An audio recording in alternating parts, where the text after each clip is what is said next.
What's going on, guys? Welcome to the next video of Ant Zone. Like I said, last time I was going to be doing a battle. I deliberated a lot and I decided on the Fall of Reach. Me and another friend were talking about it and discussing it, and we came to the consensus that the game doesn't necessarily line up with the book as well, and so the lore of it's kind of construed a little bit. So today I'm going to discuss that. And I'm not going to go over the ground battles because that's a whole other different story. I'm going to go over the space battle.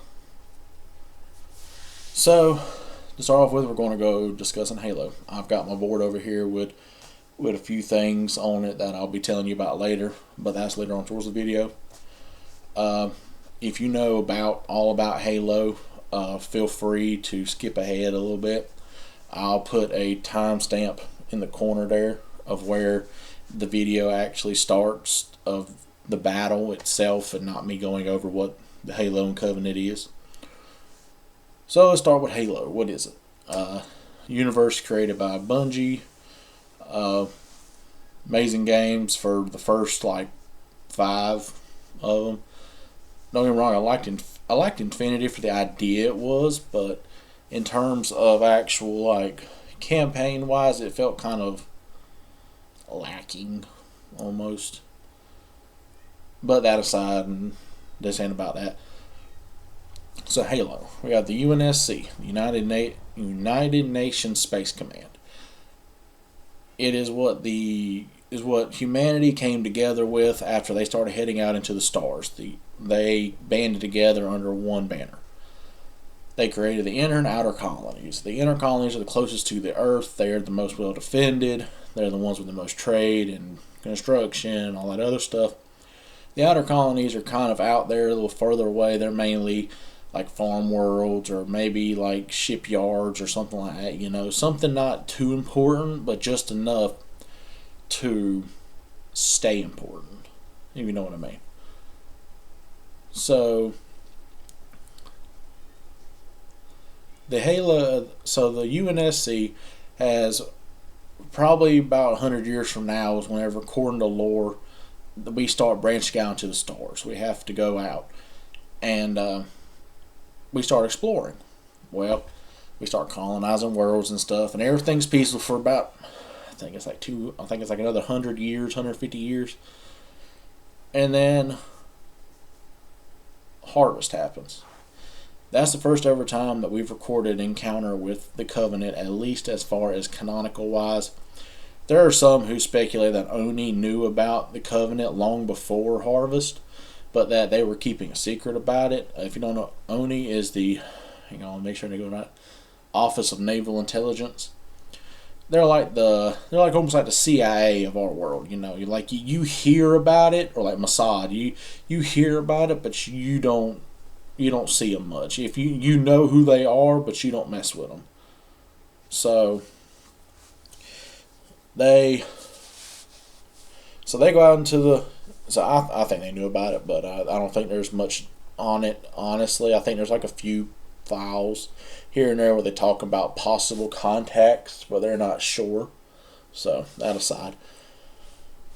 So Harvest is the first contact where we encounter the Covenant. The Covenant land on Harvest, and an invasion fleet occurs. They beat us, push us back. Lord Hood ends up bringing a fleet and taking over and winning against the Covenant at Harvest. That's where it starts out at and leads to it, and yada yada yada. So let's start with next. We'll go to the Covenant. The Covenant has a long history that I'm mostly aware of. Started with the Prophets. They came together and formed the Covenant by using religious texts, and got the elites together, the grunts, the jackals, the various things you see under one banner as religious zealots, using the forerunners as what they're searching for, and that they will bring the great journey. Now, they haven't told people exactly what the great journey is, but you figure it out pretty quick in the campaign. That it's essentially they're firing these massive halo rings, which are like rings in space that were created by the Forerunners to wipe out all sentient life, to eliminate the flood. So you have them searching around for these rings and artifacts related to Forerunners and everything else, and that's what brought them to Harvest. They had a lead from a different planet about a possible artifact on Harvest, as they showed up and happened to discover humans. Mind you, they knew about us because the Forerunners mentioned humans. Now, canonically wise, that kind of varies on what you think that is.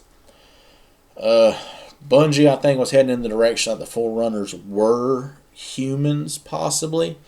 But 343 ended up changing it to where the Forerunners were their own entire space, alien civilization. And so whenever they did that, we became the Reclaimers. We were supposed to take the mantle of responsibility and bring about peace to the universe again in the place of the Forerunners and make sure the flood stayed down and all that. So they knew about us. They knew who we were, what we were, things like that. So they knew us, they just didn't know where we were again. They were all on the other side of the galaxy. We were on this side. So that's essentially Forerunners. It's almost like a cult, pretty much. You join or you die. There's been tons of rebellions in it and all that. They've been doing it a lot longer than we have as humanity, hence why they're far so much superior than ours. It literally takes like 5 of our ships just to even get rid of one unless we do it right. So it's kind of like they are definitely stronger than us. But that's a whole nother ramble for another story. So that is the UNSC and the Covenant. I'll grab the board here in a minute. I'll start showing you some of their ships and stuff. But the Covenant are extremely more advanced than we are. They have slip space that they can immediately jump in, precise. They can almost slip space behind ships and stations and stuff. But that aside, the humans are still lacking. Like, even our hyperdrives are not accurate at all, and they still take time to move. Like, the Covenant can teleport from place to place within usually minutes, if not days. It takes us, depending on the distance, it could take up to a week or longer to reach somewhere, which is why reinforcements were kind of scarce for Reach. So let's discuss a bit more of, let me see, where do I want to go the direction of this first. Okay, so let's start with UNSC. They're slow for advancement at first. Like, they get their tails handed to them by the Covenant the first couple times, and they're losing. They're always losing. And they're just on the far side of it. They are not advancing fast enough to keep up with what the Covenant already has and what their basic is. So we first things first, they need to advance a lot faster, but they end up doing that after the war's over with. But that's because they get access to the technology. So let's send that. So let's see here. The fall of Reach. I'm going to discuss a few more things first, because there are things you're going to need to know. Let's talk about Spartans first. So Spartans are genetically augmented humans. There were Spartan 1s, 2s, and various up numbers from that. The only ones we'll see in or hear about in this is 1 and 2. There's only even like one, I think, Spartan 1 left, and that's Sergeant Johnson. OG man. I love him to death. He knows what the ladies like. But anyway. So, Spartans. Genetically modified humans. Spartan 1s were the first test. They just took regular soldiers and tried to genetically modify them. Did not work, because as adult humans, we cannot alter ourselves that much. or to kill us. And so a majority of the Spartan ones died. Just over, like, I think 80% of them just died because of it. Like 20% survived. Some of them were disabled. I think only like 2% actually were successful. And that's the issue, is that it took so many to do it. It didn't work out. So Spartan 2s. Famous doctor named Dr. Catherine Halsey. Genius. But say what you will, she was thinking of humanity's best interest, even though she took the wrong approach, or you can say she took the right approach. But so it's pretty gruesome how they did it. They took kids from parents who had the proper genetics for the program, who had the most compatibility. It took, like, I think what was it, like 200, 300, something like that. I think so. Like 200, 300 of them, and they took them and they put clone copies of the kids with the parents. So that way the parents wouldn't suspect anything, because if all of a sudden it got out that the government was kidnapping kids for experiments, it would go crazy. Just like today, if it got out whatever happened to all the kids that are being kidnapped across the world. Anyway, so they end up using them up and all that, and the major one you know of, Master Chief. Very famous character, very famous, throughout the world. People who don't even play the games know who the Master Chief is just because he has aura. But that aside, those are Spartans. They are, which funnily enough, they were not created for the Covenant. They were created for the insurrectionists. You'll see the UNSC was plagued with insurrection. People in the outer colonies would rebel, fighting back against the government, things like that. A lot of people suspect that it was just Oni doing it on purpose, just to cause mayhem, to raise the stakes and everything, and keep wartime active so they could keep doing what they wanted to do. But that's a whole nother video itself, and there's plenty of people who do deep dives about that. I'll leave that to them. But so they actually made the Spartans for the insurrections, and they were good at it. Damn good at it. But the key was that they were good at it, but you know what they were really good at? Fighting the Covenant. Damn good at it too.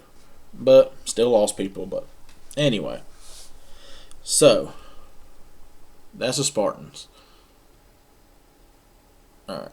I don't think there's anything else I need to discuss at the moment.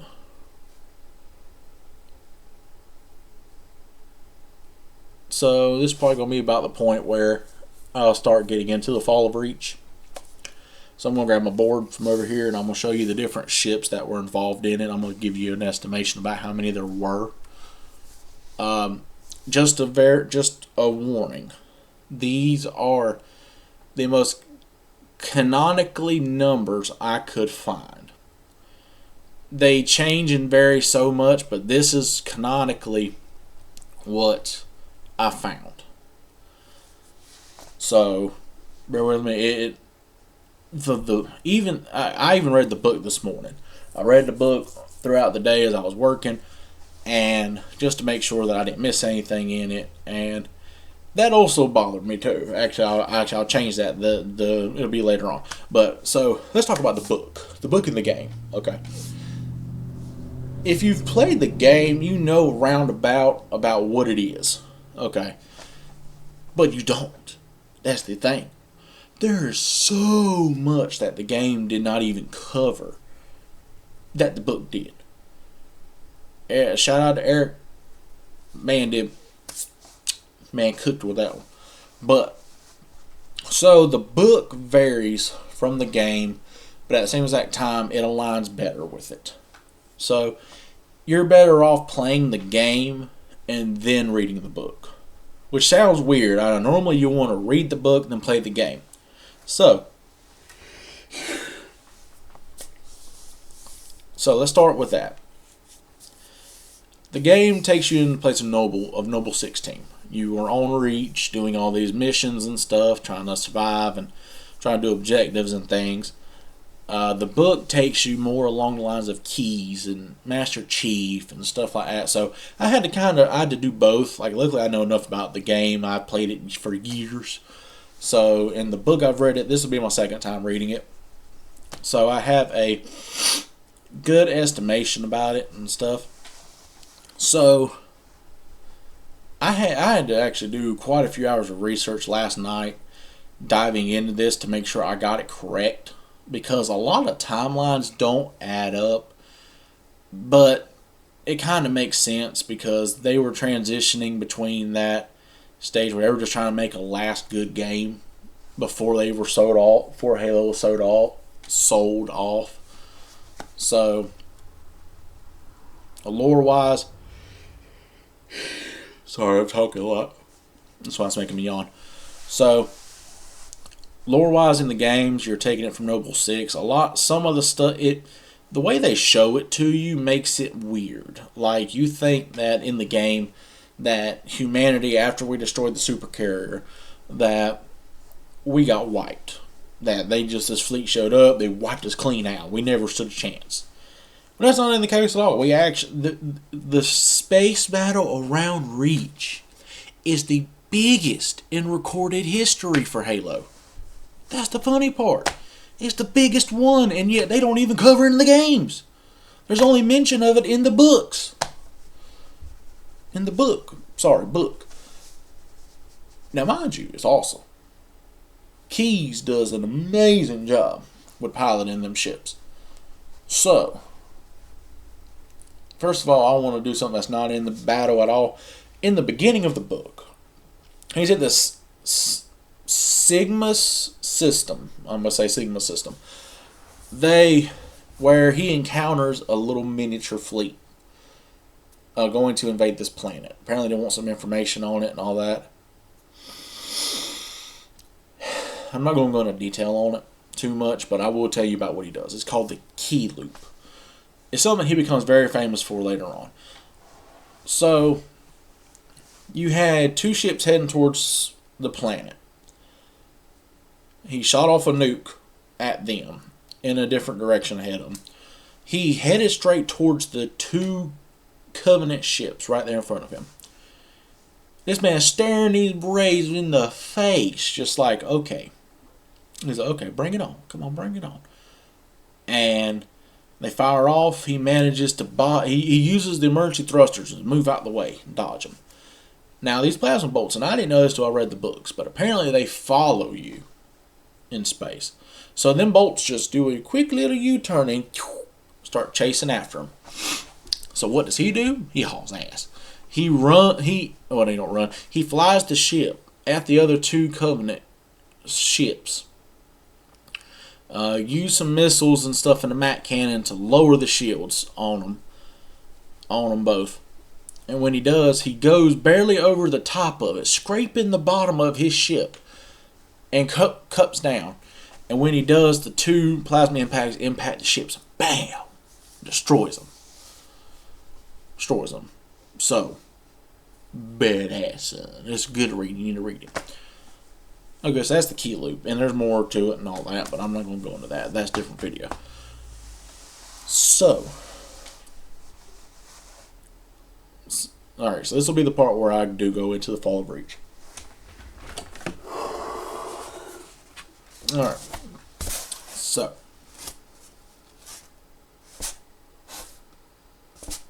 I'm not staying with this. Okay. So,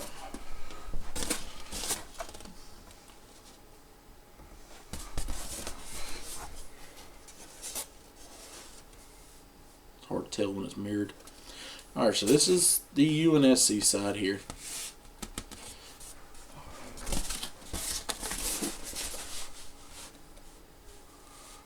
This will be the UNSC side, this is the Covenant side. So this is a super carrier. This is a heavy destroyer. It's a battle cruiser, and this is a light cruiser. And these are Sephiroths and Phantoms. This is an orbital defense cannon. This is a Marathon class heavy cruiser.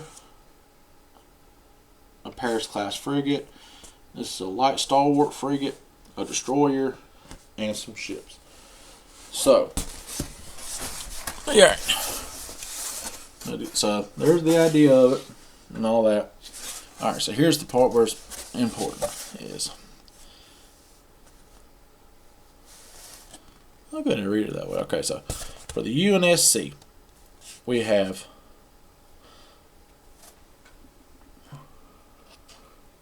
30 Marathon class, 45 Paris, 25 destroyers, 10 stalwarts, 40 auxiliaries or carriers and stuff like that, smaller ones. And then you got 20 defense cannons. Okay. Covenant combined, we got 8 super carriers. 8. 40 battle cruisers. 80 light cruisers. 80 heavy destroyers. Nope, 60. Sorry. 122 support troop carriers. And over 1,000 fighters. And phantoms and the like.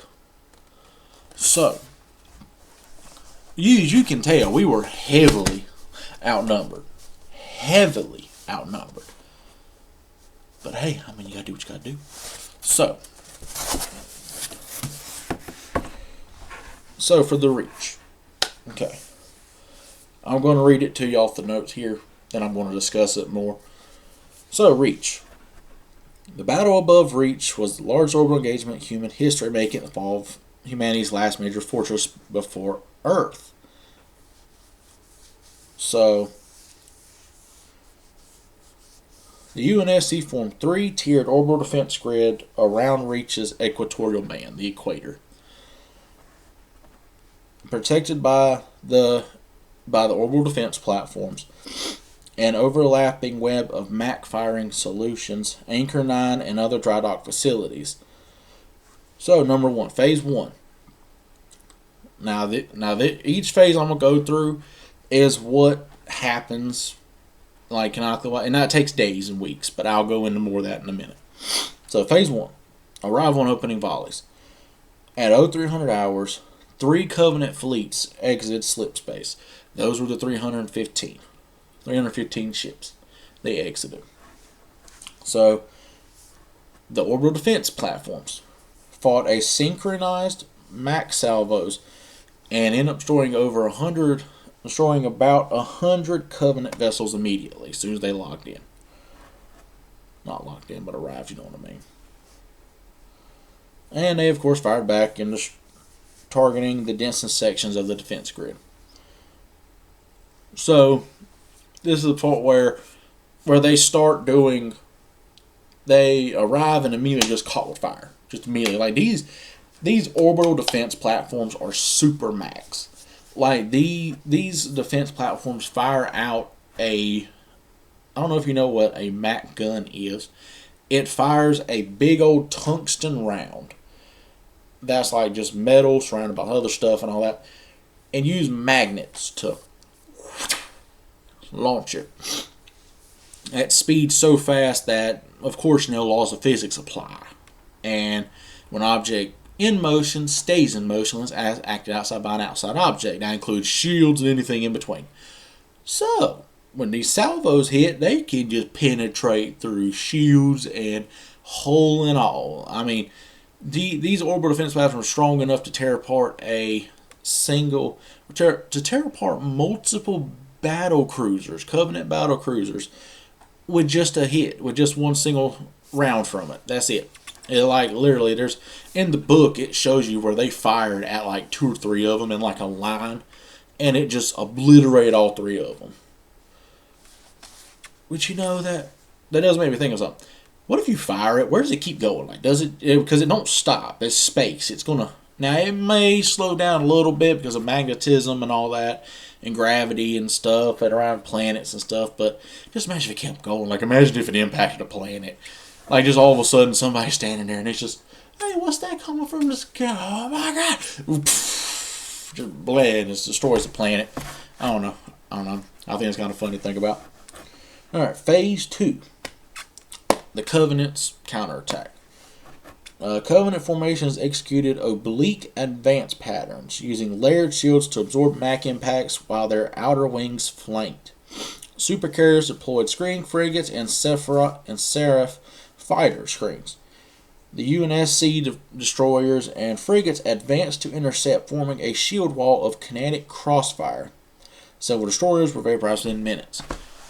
So, of course, the Covenant started fighting back and all that, started going after it. Our ships moved out there to attack them, which to me is just absolutely dumb, but I'll talk about that in a little bit.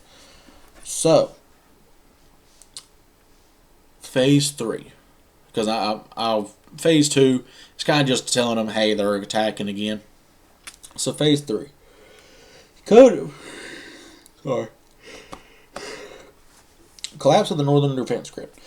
As the Covenant closed range, plasma lances breached the ODP's magnetic shields. 3 northern platforms detonated on direct hit. Admiral Fremont's task force attempted a counter-burn, coordinating MAC and Archer missile volleys to delay the inevitable collapse. Despite that, over 70 ships were lost in under 4 hours. So the moment we started losing platforms was the moment we started losing. They started wiping us out with plasma because here's the issue, okay? They fire a lot more than we do. Their plasma volleys, they can shoot out 5 or 6 of them at a time. And they're just long distance. Like, they don't have to worry about the force and all that. Like, with a MAC gun, you have to be within a certain range in order for it to work. Plasma one's not so much. It's not because of the force it hits with. It's because of what it is. And I'll discuss that here in just a second once I get done with this. I'll tell you about the weapons and stuff. So, Phase 4. So, glassing and breakout. So, after Phase 3, and eventually they were banned. So actually, hang on, let me go to Phase 3. So, Phase 3, they start attacking. The Covenant split around and go towards the poles and start deploying troops on ships and stuff and use that as a way to target the grid. So what happens is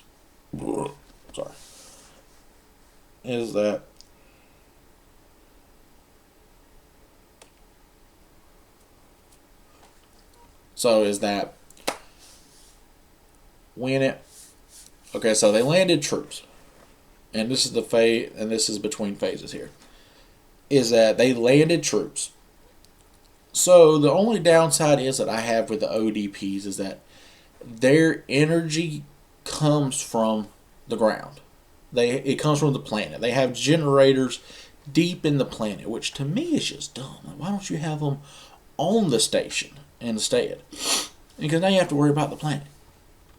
Like, to me, I feel as though that they should be able to move around all they want to. You know? Like, be able to move freely. But they don't, so. Which is dumb, but that's just not me. I'm not an engineer. So.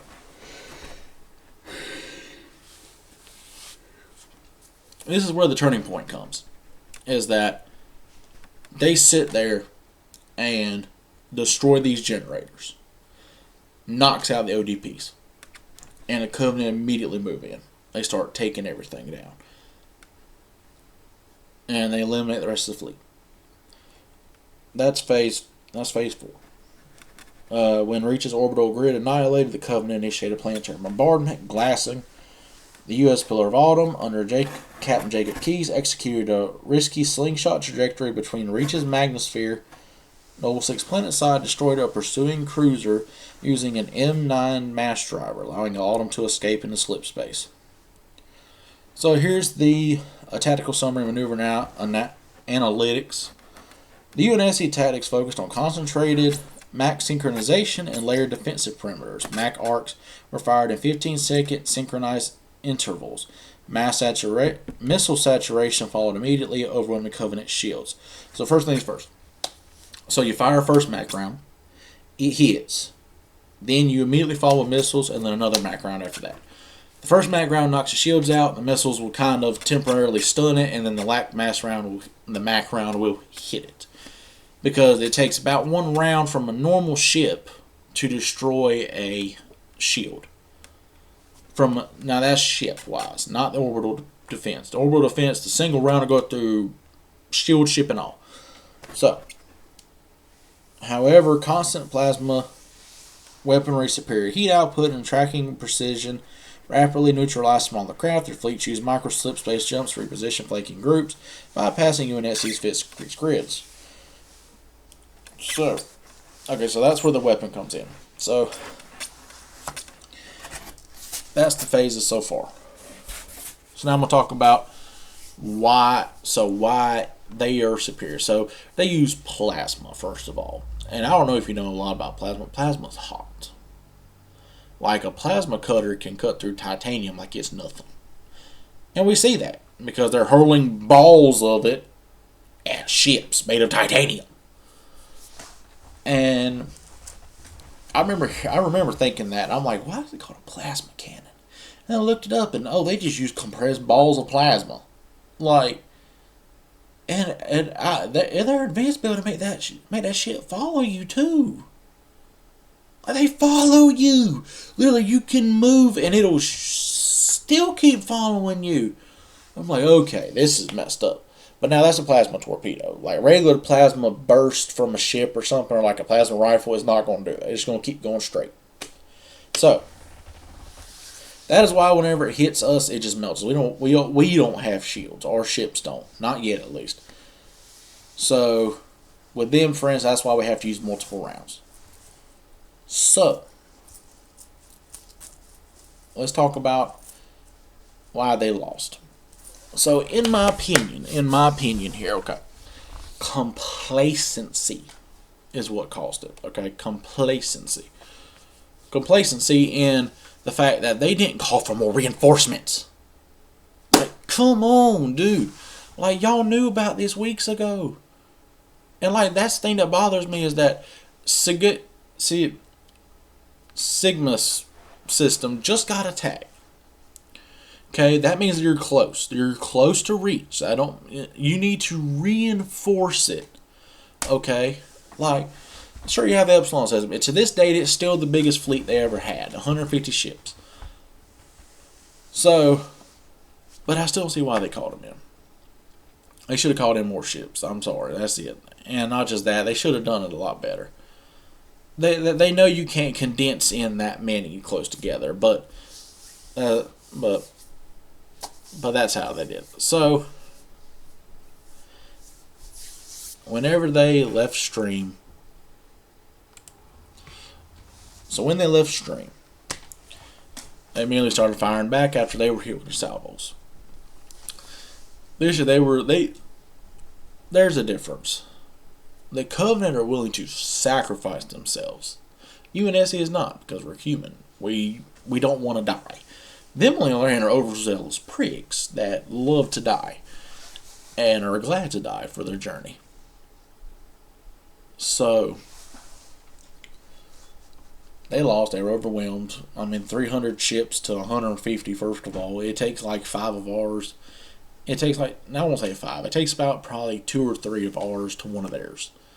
So we were already heavily outnumbered. Now the ODPs made up for that a lot. Like, one of those stations, if it's protected well, could take out majority of a fleet, like it did. They took out 100 ships. I will give them that. They took out 100 ships. It was almost like a Revolutionary War style, where you had them lined up side by side and they all fired in the same direction of it. Eventually, something's going to hit something. That's why 100 ships were taken out immediately like that. But because of that, well, they were obliterated. So now, before I go into what I think about it, I want to discuss the difference between the book and the game. So the game-wise, they include missions about you in Noble 6, doing all these things like destroying the supercarrier. Then they appear, and then you have to help with the mass driver getting the Pillar of Autumn off of Reach, which is, it's confusing to me, that whole thing. Because in the book, the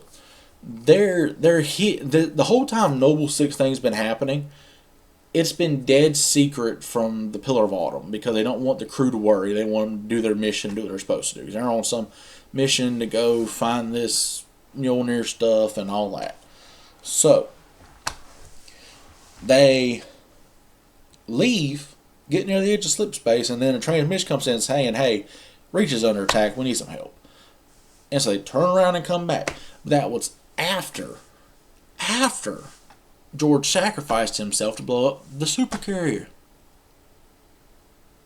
So I'm just like, that don't make sense though, because in the very next scene they're talking about you got to take Cortana in the tube to the Pillar of Autumn. But in the book, the Pillar of Autumn already had Cortana. When they first left and went out to space, they had Cortana. And so like that's what don't make sense to me, is that according to Halopedia, Noble Six used the mass driver cannon to help the Autumn escape, which is true. Because when they came back and they attacked, they needed to slip space away. So they used the slip space curvature thing to launch themselves out there ahead of the fleet so they can get out of here and enter slip space. So that part's canon. But the whole thing about getting Cortana to the ship, according to the book, is not true. So, like, sacrifice himself, destroy the Scarab, and you getting there, and all this other stuff. It's not canon, but technically it is.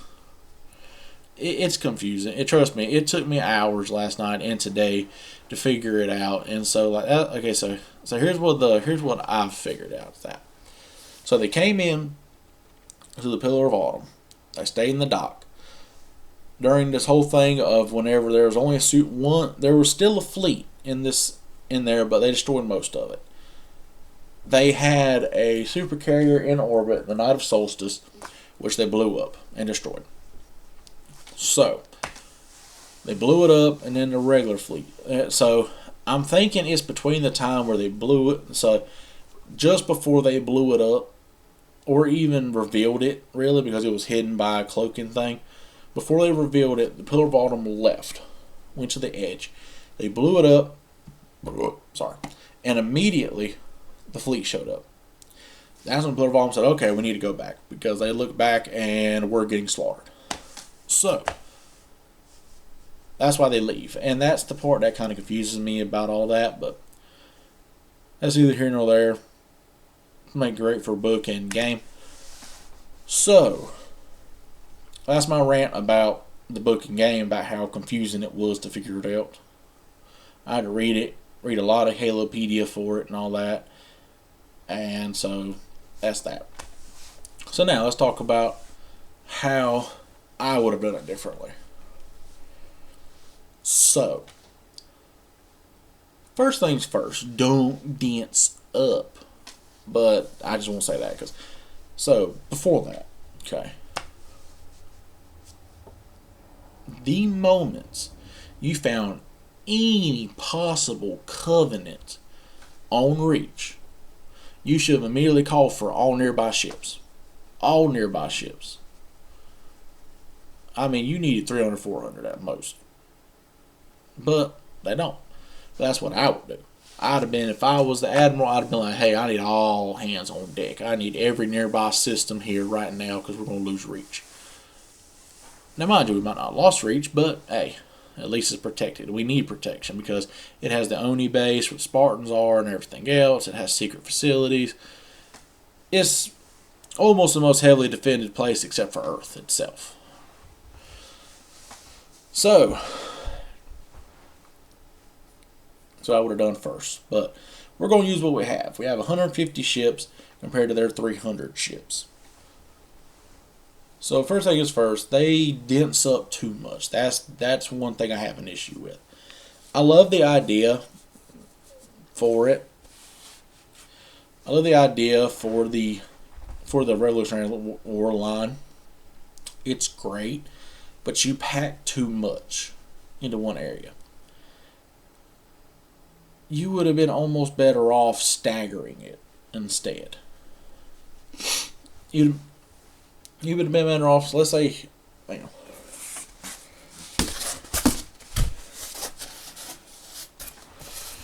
Okay, grab my pants.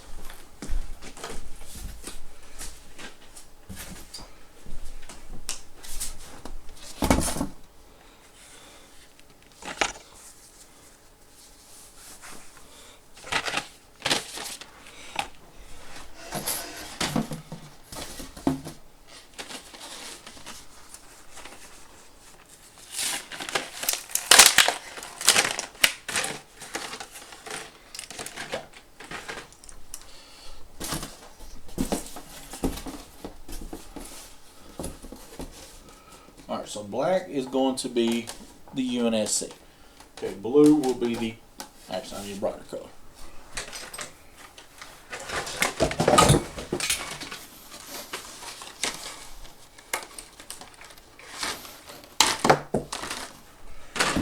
Okay, so black is going to be the UNSC, red's going to be the Covenant. So, you got Covenant.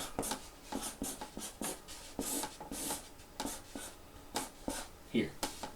Going in here. So, actually I can move up a little closer. I don't think it was. There you go. So,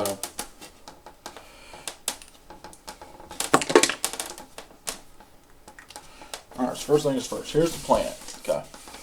Here's where the Covenant are coming in from. I would have it staggered, because according to what they have it here, they have it bundled up.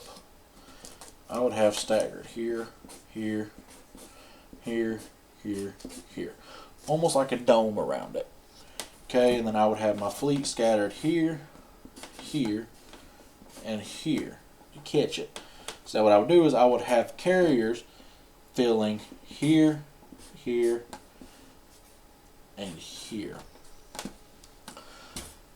And similar to it, I would have it, but I would have a stagger volley where you would fire out from here. You'd have open lanes where you could fire from here, here, here. You would mask these by moving these around. And so, because you can move these ships freely. So what you do is you would move these around to keep these. You would sacrifice carriers and smaller ships to take the plasma fire to keep these, because you have to keep these firing. Because the longer these fire, the more they take out. The more they take out, the more they take out. So, now mind you, because of the sheer number, they're going to probably still win in the end, but at least if you stagger it and do like what I'm suggesting is, because what happens is anyway is that they end up pincering, going around and around. Now, this is the other part, okay, where everything relies on these ground forces keeping these shields up. So that's a whole nother story about it, but which I'll discuss here in a minute. How that, so if you could keep these ODPs up and operational and firing towards them, theoretically, even that ship, even that fleet of 300 would still lose against this, because these can take out multiple ones in a row, and so they would either have to advance closer, or they would have to spread out more to avoid getting hit by this. Which then, if you spread out, the issue then becomes that this fleet has to move up as well, and can take out individuals as well. But you have to limit that as well, because they have the sheer numbers. So the only way I see winning is if we keep the ships in close. Keep them in close. Form a stagger pattern around through here, protecting the ODPs. Because we can keep firing ODPs as long as the ground forces hold out. So when we move, so what we would do is we would keep these moving around. They would use it as a shield. Eventually, enough debris is going to form to where they act like a barrier, to where we can keep firing without having to worry about stray torpedoes impacting all the time. So I think that if a different tactic would have been used than what they did, like, I understand why they did. They wanted to eliminate as many of these as possible because they knew they wouldn't win. And even with this, still probably not going to win. But you have a higher odd of this than you do the packed up and tightly in one small area, so that way you can eliminate most of your ODPs in one blast. Like, because like what happens is that there's a super carrier, massive super carrier. It has a pinpoint accurate laser that can snipe ships, and what it starts doing is it starts blasting. Bam. Bam. It starts blasting away ships from a distance, and that's what it does, and it starts targeting even the ODPs. So what you'd have to do is you'd have to keep that from doing it. But the issue is that even it's a new plasma weapon that we can't fight against, and so they have 8 of them. They have 8 of these. That's the issue. So if they did not have the 8 super carriers, I honestly could say we could win this. But with the super carriers alone, I doubt it, because that blast is too fast. Ships can't even pick up the blast. Hardly at all. Like, even Cortana, as smart as she is, she's an advanced AI, the smartest they ever make. And even she can only predict where it's coming from and how it's coming. Like, she barely manages to dodge them, and even it still hits the ship. It still hits the Pillar of Autumn. Like, there's a whole scene in the book where a super carrier is chasing the Pillar of Autumn and trying to attack it. They end up killing it, but that's a different story. That was the only one, actually, that they managed to destroy.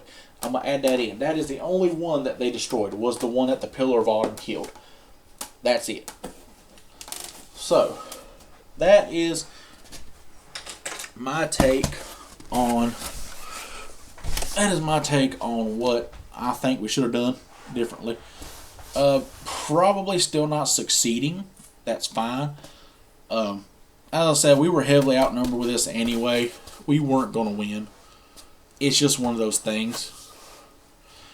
And we could try, but that don't mean we're going to. We still got to have hope, though, and try. Because in the end, the Pillar of Autumn got out, and that was the main goal.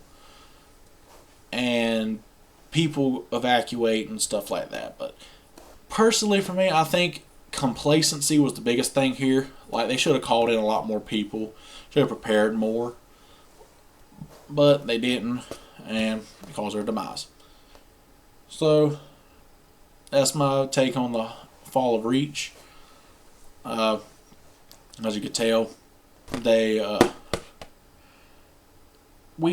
was a hard fought battle. We lost a lot in the end. Like, hang on, the ground forces. I'm about to skip the ground forces. So what happens is that the landing parties that they sent with the pincer attack here. Yeah. But here and here. End up going around to the, well, actually closer a little more up. Here and here. Well, here and here. Here and here. They end up landing on the ground. And when it does, they go to the generators and destroy them. They had a lot of Spartans, but in the book they had Noble 6 and they had Red Team on the ground. Red Team ends up getting killed mostly. Actually, all the teams except for Chief get killed pretty much. Now later on we find out they're actually alive and alright. Like Linda, Kelly, and Fred are actually alive, but that's way later on down in the line in Halo 5 and in the later books. So, as long as you can hold the ground, even with this tactic, they still should have won. The issue was that they lost the ground. They were heavily overwhelmed. And because of that, that's how they lost. If they would have won the ground war, there was a good chance they might have won. Who knows? They were close. Now, mind you, the Covenant would start getting more ballsy and destroying ships, but so they still probably wouldn't have won. The Covenant had way more ships. They could have, even if one of them was sacrificed to destroy a defense platform in the process, maybe even 2 or 3, they had the number. They weren't going to lose. It's just one of those things. But that's my take. I hope you enjoyed the video. I know this is probably a really long one compared to what I usually do, but this is what I plan on doing, at least with the battle wise. I'll tell you about the universe, what their weapons are, things like that. And I'll make visual descriptions for you, especially battle maps and stuff like that, because I know people like seeing that.